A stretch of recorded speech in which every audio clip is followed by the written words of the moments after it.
Hello दोस्तों, आज के क्लास में हम लोग यूपी डीएलएड प्रथम सेमेस्टर के संस्कृत विषय के वर्ष 2018 के क्वेश्चन पेपर को पढ़ेंगे। देखिए, वर्ष 2018 में दो प्रश्न हुए थे, एक री एग्जाम भी हुआ था क्योंकि पेपर पहला लीक हो गया था, जिससे कि दोबारा पेपर हुआ था। तो पिछले क्लास में हम लोगों ने री एग्ज़ाम वाला पेपर पढ़ा था और इसमें हम लोग जो पहले पेपर हुआ था उसको पढ़ेंगे। तो आइए आज क्लास शुरू करते हैं। बहुविकल्पी प्रश्न का पहला प्रश्न है, सर्व शब्द का स्त्रीलिंग सप्तमी विभक्ति एक वचन का रूप है। ऑप्शन ए है सर्वस्मिनी इस्मिन, और दूसरा है सर्वा, और सी है ऑप्शन सर्वाम, और डी है सर्वश्याम। तो इसका ऑप्शन डी सही उत्तर है, सर्वश्याम। संख्या दूसरा है पावक का संधि विच्छेद होगा। ऑप्शन ए है पा धन अक, बी है पो धन अक, सी है पौ धन अक, और डी है पाव धन अक। इसका ऑप्शन सी सही उत्तर है, पौ धन अक। देखिए, ये जो पावक है ये अयादि स्वर संधि से जुड़ा हुआ है। अयादि स्वर संधि का परिभाषा होता है, यदि ए ऐ ओ औ के बाद कोई असमान स्वर आए तो उसमें क्रमशः जो ए ऐ ओ औ होते हैं अ आय अ और आओ में परिवर्तित हो जाते हैं। तो यहाँ पे देखिए ऑप्शन सी में है औ धन अ आया हुआ है। अ पहला ये जो लास्ट में प के साथ जुड़ा हुआ है, अ की मात्रा अ के साथ जुड़ा है, तो ये आओ बना है। अब यहाँ पा में आ की मात्रा और वह आ हुआ है, तो ये अयादि स्वर संधि है। अगला प्रश्न है प्रश्न संख्या 3, अधिहरि में समास है। ऑप्शन ए है तत्पुरुष समास, बी है बहुव्रीहि समास, सी है द्वंद्व समास, और डी है अव्ययी भाव समास। इसका ऑप्शन डी सही उत्तर है, अव्ययी भाव समास। अव्ययी भाव समास उसे कहते हैं जहाँ पहला पद अव्ययवाची हो, या फिर लगे आपको कि यहाँ उपसर्ग जुड़ा हुआ है, लग रहा है उपसर्ग जुड़ा हुआ है, तो वहाँ अव्ययी भाव समास होता है। ये पहचानने की विधि है, लगे कि उपसर्ग जुड़ा हुआ है। तो यहाँ पे लिखिए अधिहरि में लग रहा है हरि में अधि उपसर्ग जुड़ा हुआ है, इसलिए ये अव्ययी भाव समास होगा। इसके जो बाकी ऑप्शंस हैं, ऑप्शन ए है तत्पुरुष समास। तत्पुरुष समास उसे कहते हैं जहाँ कारक चिन्ह का लोप रहता है। यहाँ पे कोई कारक चिन्ह का लोप नहीं है, तो ये नहीं होगा। दूसरा है बहुव्रीहि समास। तो बहुव्रीहि समास उसे कहते हैं जहाँ कोई पद प्रधान न हो, अर्थात दो शब्द मिलकर किसी तीसरे शब्द की ओर संकेत करें। जैसे कि लंबोदर होता है, लंबा है उधर जिसका अर्थात गणेश, यानी लंबोदर से गणेश की ओर संकेत कर रहा है, इसलिए वहाँ यहाँ पे भी तो अधिहरि में ऐसा कुछ नहीं है, तो इसलिए तत्पुरुष समास बहुव्रीहि समास नहीं होगा। ऑप्शन सी है द्वंद्व समास, जहाँ दोनों पद प्रधान होते हैं वहाँ द्वंद्व समास होता है, जैसे कि दिन रात, भाई बहन इत्यादि। यहाँ पे बीच में डैश भी होता है। और डी था अव्ययी भाव समास, तो हमने पढ़ा ही, यही सही उत्तर होगा। प्रश्न संख्या 4 है 29 की शुद्ध संस्कृत संख्या नहीं है। ऑप्शन ए है 9 विंशति। 9 और विंशति, विंशति का अर्थ होता है 20 और 9 जुड़ा है यानी 9, ये 29 का, ये 29 को 9 विंशति लिखते हैं, ये सही है, ये नहीं होगा। यहाँ पे नहीं पूछा है ना, तो जो गलत होगा वही सही उत्तर होगा। बी है नवति, नवति ये गलत है, ये नहीं होगा, यही सही उत्तर है। बाकी वही ऑप्शन देखते हैं। सी है एको न त्रिंशत, त्रिंशत का अर्थ होता है 30 और एक नहीं, एक कम यानी 29, ये भी सही है, यानी 29 को लिखा जा सकता है एको न त्रिंशत। और डी है उनत्रिंशत, तो ये भी सही है, 29 को उनत्रिंशत भी लिखते हैं। केवल जो बी है नवति यही नहीं है, 29 का ये शुद्ध संस्कृत शब्द नहीं है, तो यही सही उत्तर होगा। अगला प्रश्न है प्रश्न संख्या 5, उपसर्ग धातु के साथ आता है, यानी जो उपसर्ग धातु के साथ कहाँ आता है, तो उपसर्ग पहले आता है। इसका ऑप्शन ए सही उत्तर है। हिंदी में भी और संस्कृत में भी उपसर्ग पहले आता है, और जो प्रत्यय होता है वो पीछे लगता है, यानी बाद में लगता है, इसलिए इसका ऑप्शन ए सही उत्तर होगा। इसके बाद हम लोग अति लघुत्तरी प्रश्नों को पढ़ेंगे। अति लघुत्तरी प्रश्न का पहला प्रश्न है प्रश्न संख्या 6, अड़ प्रत्याहार के अंतर्गत कौन से वर्ण आते हैं। उत्तर, अड़ प्रत्याहार के अंतर्गत अ ई उ रील री ए ओ ऐ औ ह य व र ल वर्ण आते हैं। इतना में आपका जो आंसर है कंप्लीट हो गया। लेकिन मैं नीचे आपको तरीका बता दे रहा हूँ कि कोई भी प्रत्याहार पूछेगा तो आप लिख सकेंगे। आप माहेश्वर सूत्र 14 पढ़े होंगे, और जो आपको याद होगा माहेश्वर सूत्र, तो माहेश्वर सूत्र से प्रत्याहारों को लिखते हैं, और क्रम से माहेश्वर सूत्रों को लिख दीजिए। उसके बाद फिर जो प्रत्याहार पूछे, जैसे कि देखिए यहाँ पे पूछा था अड़ प्रत्याहार, तो अ पहला लेटर अ है, यहाँ पे पहला जो वर्ण है अ है। अब देखिए ड़ किधर है, ड़ यहाँ पे है छठवां में, छठवां माहेश्वर सूत्र में ड़ है। इसके बीच में जो भी आएगा केवल तीसरा ये लास्ट वाला वर्ड छोड़ के च और ट, बाकी सबको लिख लेंगे। अ ई उ री री ए ओ ए ह य व र ल, ये सब और प्रत्याहार के अंतर्गत आ जाएगा। केवल जो भी प्रत्याहार पूछेगा लास्ट वाला वर्ड नहीं लिखना है किसी में भी। जैसे कि मान लीजिए अक प्रत्याहार है तो अ यहाँ है और क यहाँ है दूसरे माहेश्वर सूत्र में, और लास्ट वाला नहीं लिखना है यानी ड़ नहीं लिखना है, तो इसके अंतर्गत आ जाएगा अ ई उ री री, यानी अक प्रत्याहार में 5 आते हैं अ ई उ री री। और इसके बाद अगर जो अच प्रत्याहार पूछे तो देखिए अ कहाँ पे, अ शुरू में है अ, और च है चौथे माहेश्वर सूत्र में यहाँ पे। इसके बीच में जो भी वर्ड रहेंगे ये सभी अच प्रत्याहार के अंतर्गत आ जाएंगे, केवल लास्ट वाले को छोड़ के। तो लास्ट वाले को काट दीजिए। अ ई उ रील री ए ओ ए औ, ये सब अच प्रत्याहार के अंतर्गत आ जाएंगे। तो ये मैंने माहेश्वर सूत्रों को 14 को लिखा है, और जब तैयार करना चाहें तो लिख के तैयार कर सकते हैं। ये मैंने केवल समझाने के लिए लिखा है। प्रश्न संख्या 7 है, हम सब पाठ पढ़ेंगे वाक्य का संस्कृत में अनुवाद कीजिए। उत्तर, हम सब पाठ पढ़ेंगे वाक्य का संस्कृत में अनुवाद है वयम पाठ पठिष्याम। वयम पाठ पठिष्याम।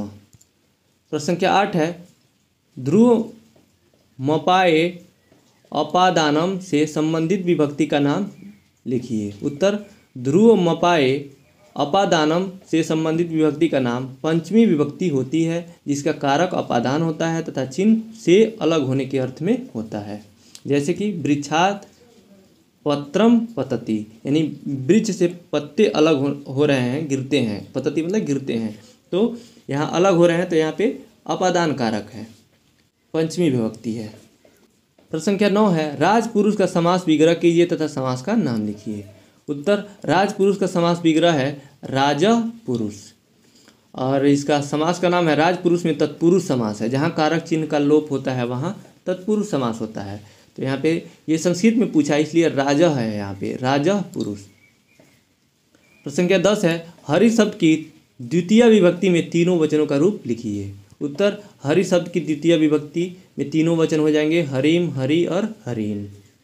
प्रश्न संख्या 11 है, अनियर प्रत्यय लगाकर 2 शब्द बनाइए। तो इसका उत्तर होगा, अनियर प्रत्यय लगाकर 2 शब्द हो जाएंगे कथ धन अनियर, तो कथनियम हो जाएगा। भूधन अनियर का भवनियम हो जाएगा।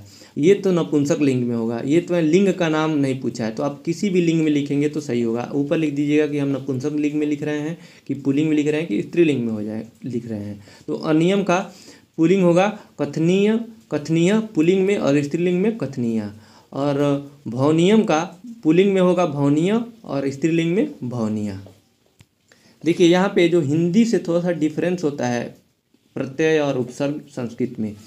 हिंदी में होता है जो प्रत्यय होता है वो सेम टू सेम वैसे ही शब्द के बाद में जुड़ता है, लेकिन जो संस्कृत का प्रत्यय होता है दिया कुछ और रहेगा, जुड़ेगा कुछ और। जैसे कि यहाँ पे अनियर दिया हुआ है, अनियर में प्रत्यय में केवल अनिय जुड़ता है, र साइलेंट हो जाता है। यहाँ जो र है ये नहीं जुड़ता है, केवल देखिए यहाँ पे कथ में अनियर में अन्य ही जुड़ा हुआ है, कथनियम।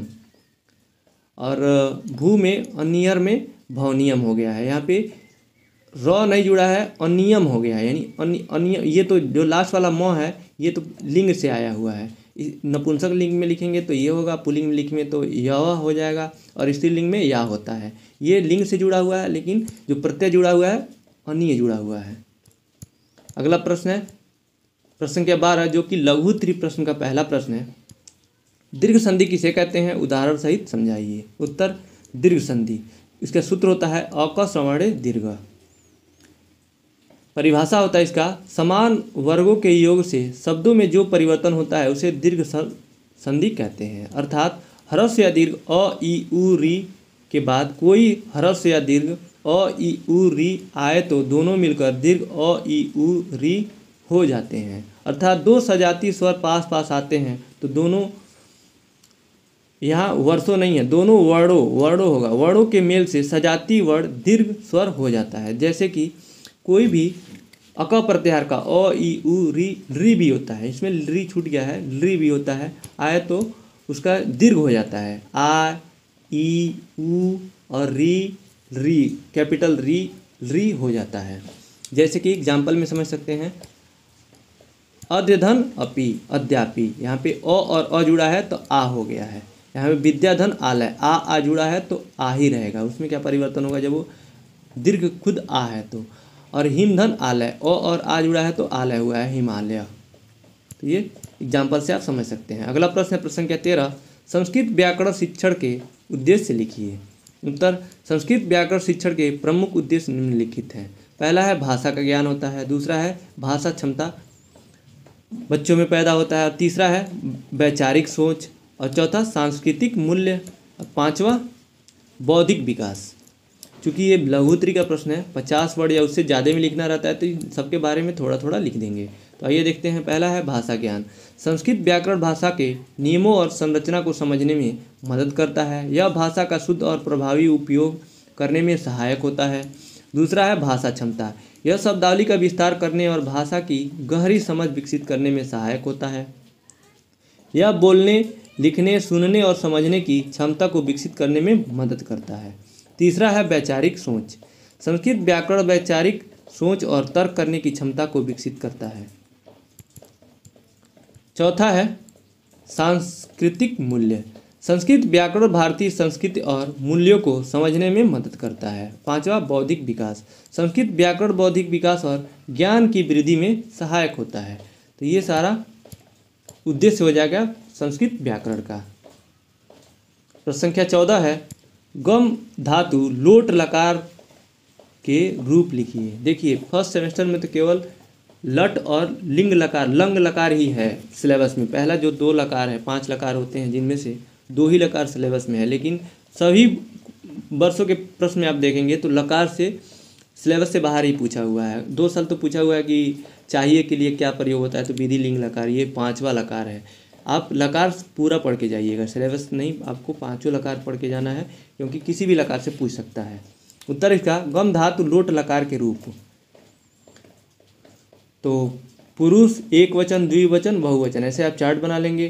प्रथम पुरुष में गम धातु का जो रूप होता है गच्छतु, द्वितीय में गच्छताम और बहुवचन में गच्छान्तु। मध्यम पुरुष में होता है गच्छ, गच्छतम, गच्छत। उत्तम पुरुष में गच्छानि, गच्छाव, गच्छाम। अगला प्रश्न है प्रश्न संख्या 15, अनु तथा अ उपसर्ग से बने संस्कृत के 2 शब्द लिखिए।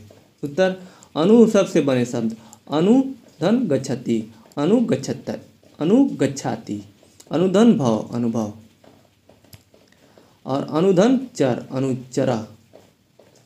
और यहाँ पे चरा, यहाँ पे र के बाद विसर्ग छूट गया है, लिख लेंगे। अ उपसर्ग से बने शब्द अवधन कृपा, अकृपा, अवधन गुण, अवगुण, ऐसे आप 2 लिख लेंगे। प्रश्न संख्या 16 है, निम्नलिखित श्लोक का हिंदी में अर्थ लिखिए। श्लोक क्या है? कर्मणे वाधिकारस्ते माँ फलेषु कदाचन। दूसरा लाइन है, माँ कर्म फले हेतु भुर्वाम ते संगो अश्व कर्मणि। देखिए बहुत टफ श्लोक है, इसका हिंदी में अर्थ लिखना है तो इसका अर्थ हो जाएगा, कर्म पर ही तुम्हारा अधिकार है, कर्म के फलों की चिंता नहीं करनी चाहिए, इसलिए कर्म को फल के लिए नहीं करना चाहिए। यानी कर्म करते रहना चाहिए, फल की चिंता नहीं करनी चाहिए। सीधे शब्दों में इतना समझ लीजिए, यही है इसका अर्थ। प्रश्न संख्या 17 है, तबियत एवं कत्या प्रत्यय लगाकर संस्कृत के 2 शब्द लिखिए। उत्तर, तबियत प्रत्यय लगाकर 2 शब्द, पठधन तबियत बराबर पठितव्य, भूधन तबियत बराबर भवितव्य। और कत्या प्रत्यय लगाकर 2 शब्द हो जाएंगे, क्रीधन कत्वा बराबर कृत्वा, और पाधन कत्वा बराबर पित्वा, गमधन कत्वा बराबर गत्वा।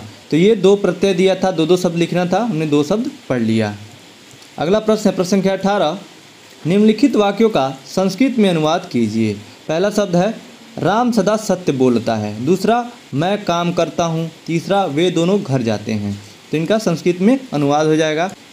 पहला है, राम सदा सत्य बोलता है, इसका संस्कृत में अनुवाद होगा, राम सदा सत्यम वदति। दूसरा है, मैं काम करता हूँ, इसका संस्कृत अनुवाद हो जाएगा, अहम कार्य करोमि। तीसरा है, वे दोनों घर जाते हैं, इसका संस्कृत अनुवाद होगा, तौ गृहम गच्छतः। तो इसी के साथ आज का प्रश्न पत्र यहीं कंप्लीट होता है।